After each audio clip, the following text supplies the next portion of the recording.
Welcome to the Chicagoland Guide, and I'm your host, Aaron Masliansky. Today, I am joined by Jonathan Kuester, who is the director of the Historic Wagner Farm in Glenview. Wagner Farm is a farm that's been around since the 1800s. It is the last remaining farm in Glenview, one of the last ones in Cook County, and is owned by the Glenview Park District. It's incredibly interesting. A great time yesterday. I got a tour of the farms, and I've been there before. I had a birthday party for my daughter many years ago, but there is so much more there, and I can't wait to share that with the audience here. So, Jonathan, thank you so much for joining me today. Sure. Yeah, great to be here. Yeah. And John, like for those who aren't really familiar with the farm, or maybe they've driven by on Lake Avenue right past Wagner on the way to the Glen or on the way to the highway or the lake, and they see these cows there, people may have no idea. So tell us a little bit about that. Like why does this farm exist? What goes on here? Sure. Well, as you mentioned, it is the last farm in Glenview and one of the last farms in Cook County, certainly the last farm on the North Shore. It was purchased by the Park District in 2001 after the last Wagner family member passed away. So the Wagners farmed this land from 1902 until 1997. And then the Park District purchased it and opened it up as a public facility. And it's here for people to remember what Glenview used to be like, to learn the history of Glenview, and also to learn a lot about agriculture, both historic agriculture and modern agriculture, where your food comes from. So that's our purpose. And I'm glad when people see the cows. That's always great when you're driving along just to see some cows out in the pasture having a good time. But I encourage them to stop by and learn about what we do because there's a lot that goes on here. There's a heck of a lot that goes on there. How did you get connected with running this farm? Well, I have worked in living history for the last 30 years. This has been my career working at Living History Farms. I came to the Chicago area to work for the Schaumburg Park District, running a fairly similar facility. And the director here at Wagner, who was the first director, who started it in 2001, was actually promoted to be a superintendent in the Park District. And so they hired me to take his place and continue the work here. And then, I mean, in order to be able to run a farm like this or have that understanding, I imagine it takes a unique background. So what's your background in farming and how did you get from that background to these types of living farm Sure. places to work? Yeah, well, I did grow up on a farm in central Indiana. And, my interest was not really in staying on the farm. I was interested in history and studied American history in school and wanted to work in museums. And so I started work in museums and quickly realized that there is a very strong link between agriculture and American history.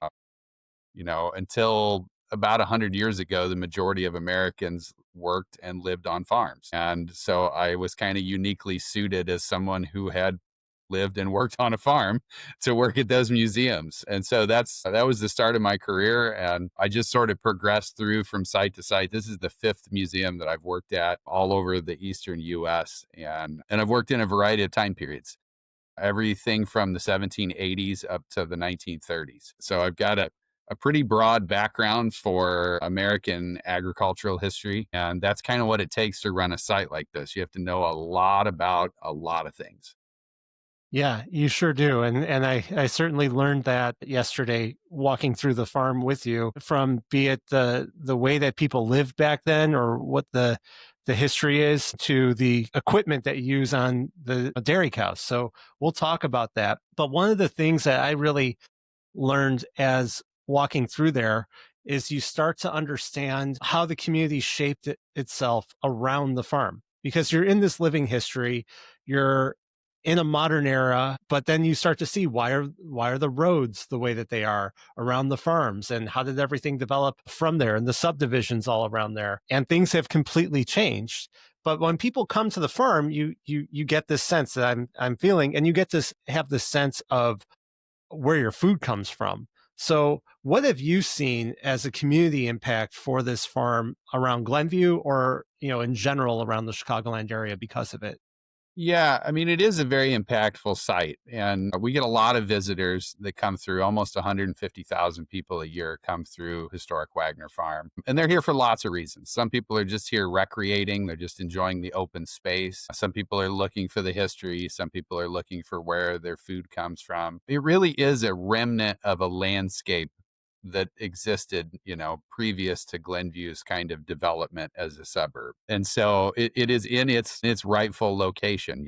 This was not a farm that was moved. This was where it was. And so you get that feeling a little bit when you look at the pasture and you look at how the landscape kind of interacts. Even though we're surrounded by subdivisions now, it fits in its place because it's where it was really at. And so I think that's important, and I think it helps ground the community a little bit to realize that, there was something here before the subdivisions were developed, and they kind of it makes sense why some of the names are what they are and how things are laid out when you start to see that earlier version.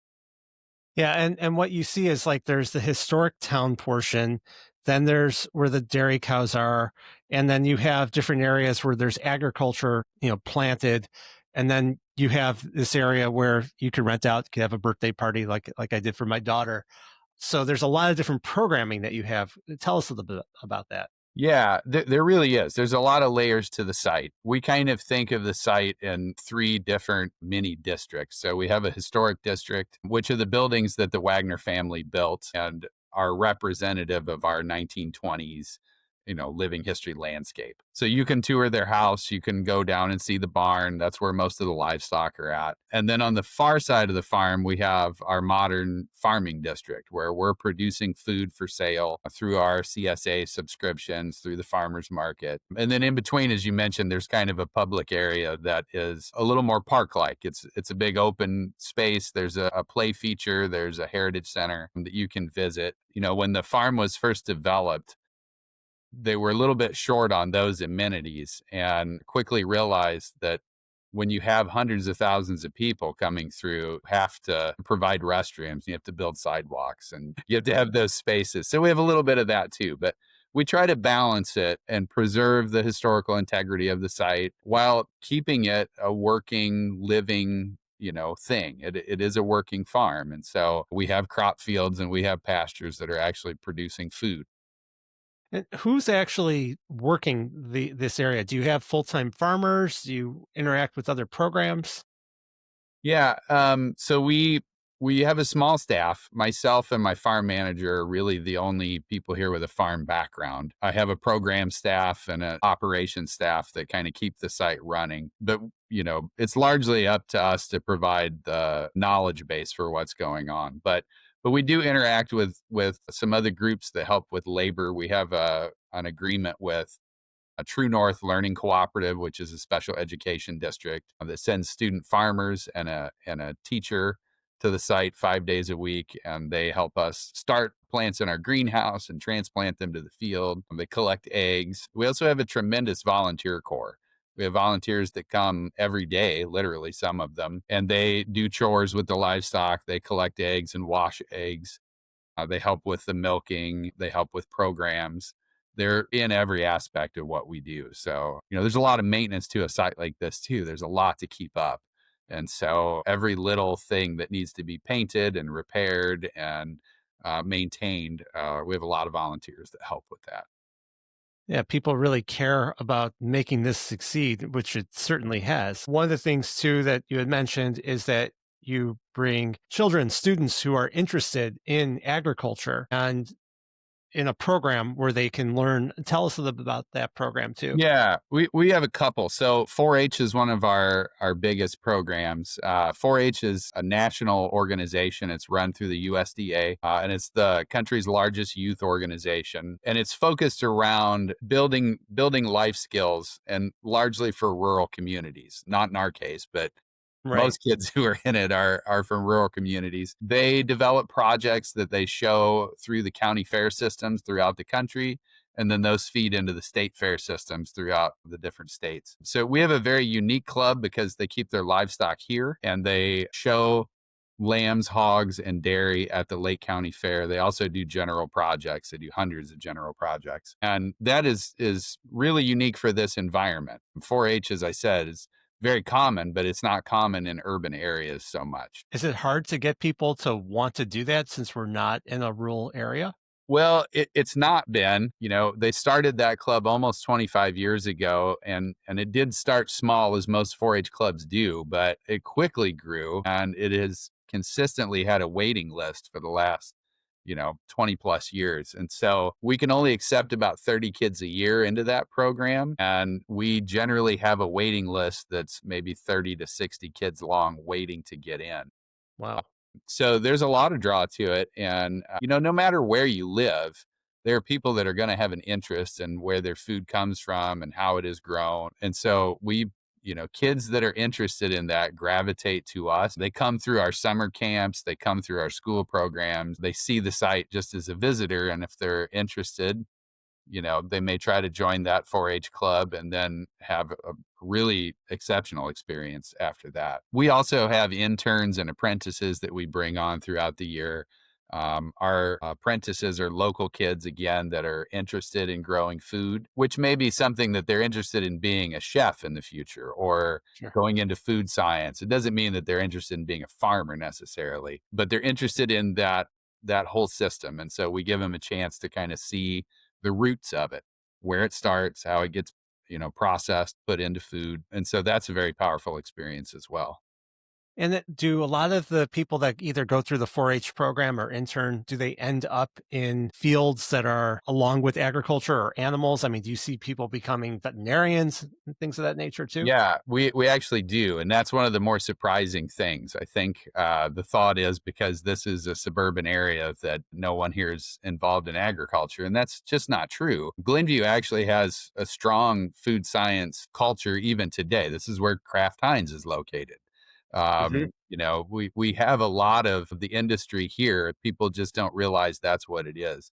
But we absolutely have kids going into animal science, going into veterinary work, going into food science.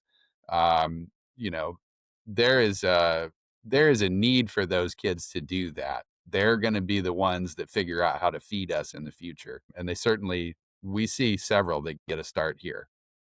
And I think that's so important. People don't really realize where our food comes from or think that okay it just shows up, but it is critical for all of us to know how to grow food, how to do it, how to eat healthfully, learning about just how to plant the agriculture, how to deal with the land. I mean, so much has changed in this country over the time periods, but I mean, you were mentioning to me that the most dairy production in the United States was in Cook County up until a certain point. Is that Well, correct? yeah, not dairy production per se, but the dairy industry was located around Cook County through most of the early 19th century and into the 20th century. So when we think about brands like Borden Milk that invented condensed milk, that was located in Elgin. The first milk train, which was a dedicated train to run milk into a major city so they could get fresh dairy products, that was invented in Chicago. A lot of our dairy laws that we still use today, the pasteurized milk ordinance, one of the earliest versions came from Chicago. So this was where the dairy industry developed. Immigrants from all over the world came to Chicago, you know, honed their craft, developed their products, and this is where they made it at. And it's completely gone at this point. There are no producers left in Cook County. There are very few cattle left in Cook County to produce any dairy products, and that's kind of sad, but it shows how the industry has grown, and not just the dairy industry, but food production in general has become a global industry. Corn that is grown here ends up all the way around the world and vice versa. And so it's much more complicated, I think, than the average consumer gives it credit for. The ability to go to a grocery store and buy an apple or asparagus or a peach any time of year is really mind blowing if you think about what that takes in an area that has a not terribly long growing season, and it's all available here just like it is everywhere in the US. So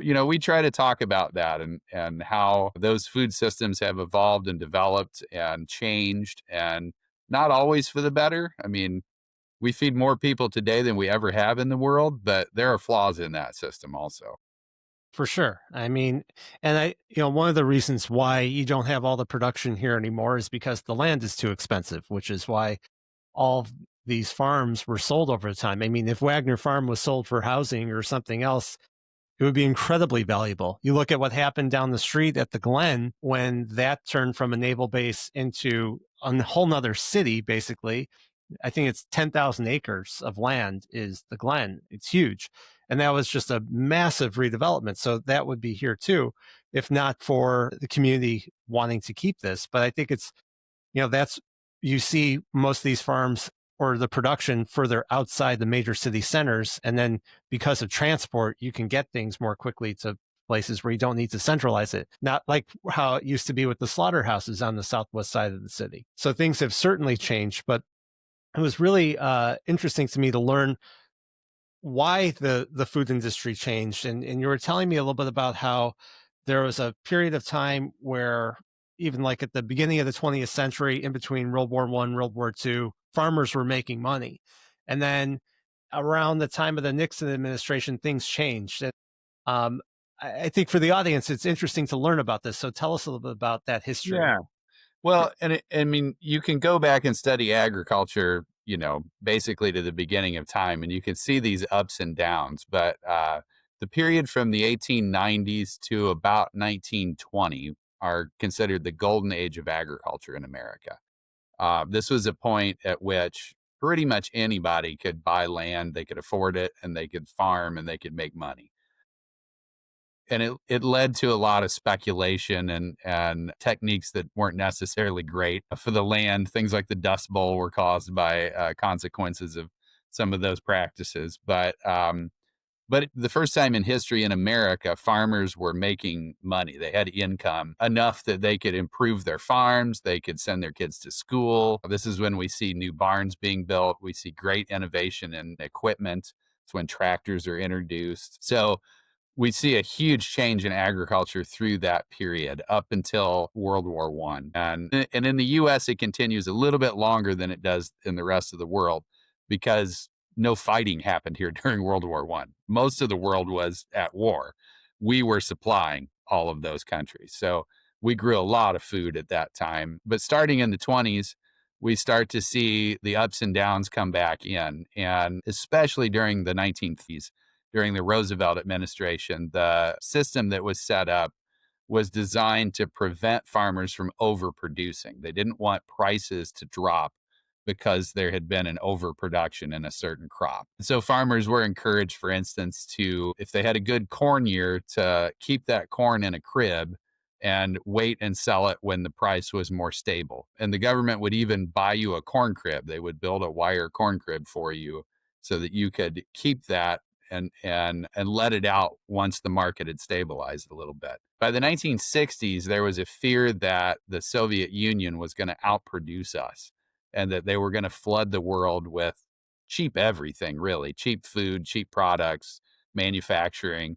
And so the system of subsidies was changed, and farmers were encouraged to grow on every acre that they owned as much as they could. And if that caused a deflation in the market because there was overproduction, the government would make up the difference through a subsidy. And that's the system that we still largely use today. Corn and soybeans are the biggest crops that get subsidies. But if you are growing those crops and there's an overproduction in your area, the government will guarantee a certain price for it.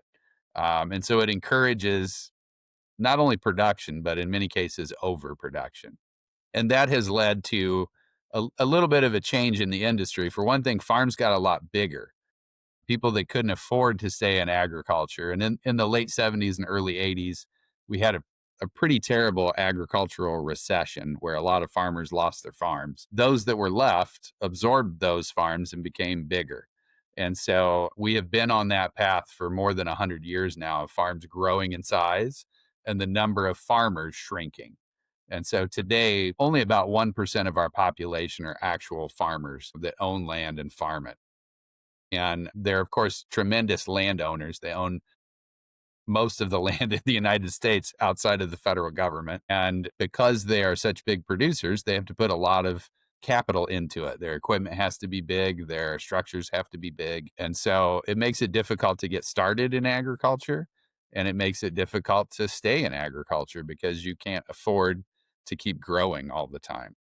Yeah, you Um, can't compete with the big guys, and yeah, because you have to have that type of equipment, and then also there's labor shortages, so your price of labor goes up, and then if you wanna avoid that, then maybe you're doing things like, looking at robots. So what right. do you think the future is for farming? Yeah. Well, I mean, robotics have certainly become into agriculture. In the dairy industry, the majority of our milk is produced robotically. We see robots being deployed in fields to do things like weed and deploy herbicide and even plant fields. We can do that with drones now. Self-propelled equipment has been around actually for a while, but you can get an autonomous tractor if you want now. So it certainly is making its way in, and it's a question of, this equipment's very expensive, but so is labor. And what are you going to invest in? And so I talked to a dairy farmer. This was probably 3 or 4 years ago, but he had invested in robotic milkers, and they were milking probably about 1,000 cows. And previously, they had 3 shifts of workers that came in and milked and fed the cows. And so when he went to bed at night, he had people that worked for him working his farm outside of his house. Think about how weird that is. You're in your house sleeping, and someone else is driving your tractor and feeding your cows. And so his solution to it was to get the robotic milkers. And then at night, he went in his house and went to sleep, and the robots took care of the cows. But there weren't other people on his farm. So, it's strange. It's a strange new world, but, we're not sure where that's going to land yet exactly. Robots and AI and all of that are certainly going to be a part of agriculture going forward. Nobody knows quite how, but it is going to be there. Yeah, for sure. And I mean, one question that people may have is it better for the cows when you're using a robot or this new type of equipment? Because one of the things that you had showed me was your dairy, the milker that you have there. And then there's the Homer's ice, or there's an ice cream parlor right next to the milk. And I said, so do you make your own ice cream? And you told me, no, you don't. Tell us why, how the technology has advanced. Yeah. Well, I mean, technology across the board continues to advance in agriculture, and a lot of it has to do with creature comforts, either comfort for livestock or comfort for farmers, even. If we think about, what a tractor looked like 50 years ago with an open cab versus a climate controlled cab today, you can see the difference for a human. And that same technology goes towards livestock too. Our dairy equipment, even the robotic equipment, is certainly more comfortable for the animals than it was 50 or 100 years ago. It continues to improve. And in the dairy industry in particular, cow comfort is hugely important because a comfortable cow makes more milk. If a cow is stressed for any reason, their production is going to suffer. And that reason may be just weather. It may be, stresses that are introduced because of the feed system, because diesel tractors are driving back and forth and they're loud. It may be because of human interaction. What we find is that the cows take to the robots pretty well because the robots are hugely consistent, right? They always do everything the same way, and cows like that. Yeah. Humans get tired, they get cranky, they get mad, they don't like the weather. The robot doesn't care. It's always going to do it the same way. But, going back to our story about why we're not using our milk to make our ice cream, 20 years ago when the parlor was built as part of the Heritage Center, it wasn't really an option because there wasn't small scale equipment available. The dairy industry just didn't make it. And so we had to find old equipment to work, and it wasn't a situation that we could get a grade A license to produce milk. The industry has changed on that slightly because consumers have driven the idea of local food production back into existence. Whereas food production left this area, it has started to come back in the form of microbreweries and small dairy production and wineries and things like that. They all need the same types of equipment, and so it's available again. And so we can now buy a 1 cow modern stanchion milking system for our cows that 20 years ago wasn't really available. and now it is. So we have high hopes for the future and being able to upgrade that equipment and really show what the dairy industry is doing today, not just what it was doing 40 years ago, but what it's doing today. Yeah, and I think that you have potential to sell that milk at that point because people do want local. Yes, if I was able to sell it, I don't think there would be any issue with being able to move the product. There's certainly a draw for it, as we see in our egg sales and our vegetable sales, and I think there would be a draw for the milk sales as Yeah. well. Oh, absolutely. I really do think that there's a lot of people, like you're saying, who want local food. They want to know where their food's made. They want to know how it's made and be able to teach the next generations. And some of the places that I see around here is like the Talking Farm in Skokie. That's another place. I know it. My son goes to Evanston Township High School, and they have different farms around there too. It's important, and I'm sure that's throughout the whole area that there are these places. Lincoln Park Zoo is one, and it's important that we have that. So the programs that you have where people can come in and see it, the live demonstrations, you're learning about it, and hopefully being able to take that back to your community and teach people about it and have an appreciation for it. Yeah. Yeah, we should never take for granted that there's gonna be someone else to grow our food for us, right? We Right. need to maintain the skills, and even if it's in an area that it doesn't make sense monetarily, the land's too expensive here, we still need the skills. There's no guarantee that everyone who lives here now is gonna live here forever. I didn't come from here, and this is where I am now, so people move around, and we need those skills. If we get to the point that we can't produce our own food in this country, we'll be in real trouble. We need to maintain those skills. And again, there are parts of our ag system that are broken and need to be fixed. And it's not going to be my generation that fixes them. It's going to be those kids who are in 4-H that come up with the answers for those. So yeah. And those great programs that are at some of these universities around the country in the Mhm. Midwest. And I remember I went to University of Illinois in Urbana-Champaign, and there's a huge agriculture department there. And they would always have the ag fair, and I'd go and I'd see all the different animals. I mean, the amazing science that they're doing, learning about how to produce food better, how the animals are, you know, even at that time, it was a while ago at this point, but you were telling me about the technology that's used to be able to track, let's say, the cows. And you were saying like every little thing can affect milk production and kind of stress. And I think it'd be really interesting to learn about like are they tracked? What are they looking for? Those types of things. Yeah, there are, as you mentioned, great programs at our land grant universities around the country that maintain farms and do these things. But some of the tools they've developed, all of our dairy cattle in this country now wear what's called an 840 tag, which is an ear tag that is unique to that cow, so it can be traced. But it allows them to put a transponder on that cow, and from that they can track things like their movement, their body temperature.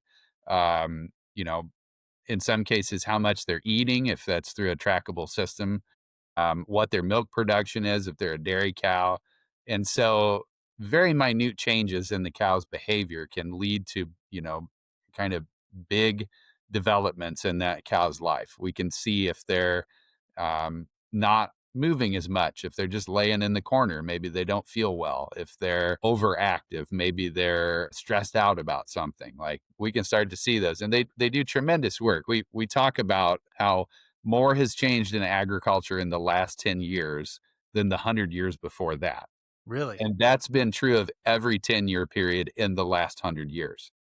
So it gets exponentially faster and we learn more and more. And the work that they're doing today is really tremendous. I mean, they understand those animals. And that's the same is true for crop production. I mean, the things that they're doing in genetics and being able to really pinpoint, it's not the case anymore that a farmer goes out and looks at a field and thinks, well, I'll just spray everything. They can pinpoint that stuff so accurately now. It makes it more efficient. It cuts down on waste. It makes it safer. It's really tremendous. And the American farmer is really a wonder. I mean, the amount of food and material that farmers produce in this country, for the small number of them that exist, we feed the world. And it's really tremendous work. But it is a science. Agriculture is an art, but farming is a science. And you have to be able to understand that to really get it. It's not just about going out and throwing seeds on the ground anymore. You have to really pay attention to what you're doing. And we have some great systems to help people understand that, but it starts at this level where this site is at, and just getting people to be provoked enough to think, I want to know where that food comes from, or I don't want to know why it's that way. And Yeah. then their journey begins. Yeah, you even showed me in the fields, like how you have several different types of crops growing, and what might be right for one part of the field might not be right for the other. So you have to pinpoint it. And certain parts of the field have been farmed for over 100 years in perpetuity. So you have to be really careful about what you're doing with that soil. Right. Yep. Yeah. Soil health is hugely complicated and very specific. It can change from one side of the road to the other, or from one end of the field to the other. And so, back when farmers were farming 40 acres, you could learn your land pretty well by just traveling across it. If you're farming 10,000 acres, you're not going to be able to remember where the sandy spot was, or where that clay knob is at. You have to have technology to help with that. And so, there's some really tremendous stuff out there. And I think that there's a perception that farming is easy, and that, that's just something people do out there in the country, but it's not. And it takes people that are really smart and really motivated to get it done. Absolutely. It's quite incredible. And I think that's why it's so helpful for it to be in a local area where people aren't used to farming anymore. So it sparks those types of conversations. Now, somebody's listening to this podcast, they're driving by, whatever it may be. What's the first step in getting into Wagner Farm, learning about these things? If they've got kids, like how do they start approaching it? Mhm. Well, we're open and we're free every day. So the first thing you can do is just stop by, and you can visit the grounds. You're free to tour the grounds, to see the livestock, to come in the Heritage Center. And I think that's a great place to start. We have a number of programs and camps that we offer. You can obviously have your birthday party here. You can come to a special event that we host. A couple weeks ago, we hosted Tomato Fest. Tomatoes Wow. are our biggest crop, right? And so those are great ways to get started. And then if you're really interested in it and really want to learn, you can become a volunteer. You can take some of our paid programs. There are there's a pathway, there's a journey for every visitor that wants to come. But don't be afraid to stop by. Just come, park in the parking lot, and walk across the road and see what there is. When's the farmers market? The farmers market is every Saturday morning from 8 to noon, from the middle of June through mid October. I think it runs through about the 23rd of October this year, if I remember right. But we're here every Saturday morning. It is a food centric farmers market. So our vendors are all producers. We have fruits, vegetables, proteins, fish, coffee, anything food related, you can pretty much find there. And they're local producers. So all of our farmers market vendors come from within a 200-mile area that they're growing their products in. So it's a great way to, you can talk to them about what their products are, where they come from, how they grow them, why they grow them that way. It's a tremendous resource. And again, it's free. You can just walk in, talk to anybody you want, and pick up whatever products you think look good to you. It sounds delicious. And then also, you guys are redoing some things inside the visitor center right now too. The exhibit. When is that going to be ready, and what's new Yep. about it? Yeah, we're redoing our entire orientation exhibit. So the main exhibit in the Heritage Center was taken out about 3 weeks ago, and then we started reinstalling. And we hope to have that ready to go in early October. So it'll be coming up here pretty quick. We will have a grand opening at some point later in October, but as soon as I can get it open to the public, we'll open it up and let people start touring through there. I think that'll look a lot of fun. Like it's a lot of fun. I mean, it's just a fun place to hang out and kind of immerse yourself in the history, but also learn about the present and the future. And I think it's just another great testament to why this Chicagoland area is a great place to live. Yeah, absolutely. And for more information, there's also information on the web at the Glenview Park District website. So if you go there and then you go to their facilities, Historic Wagner Farm is there, and there's a ton of information. I'll have a link to that in the show notes. But Jonathan, I really appreciate you coming on today, telling us so much about it. Is there anything else you want to leave us with? I mean, there should be something at this site for everybody. So no matter what you think you need from this site, come on over and see if it's here, because it probably is. Yeah, I certainly found that. But thank you so much. And thank you, everybody, for tuning in.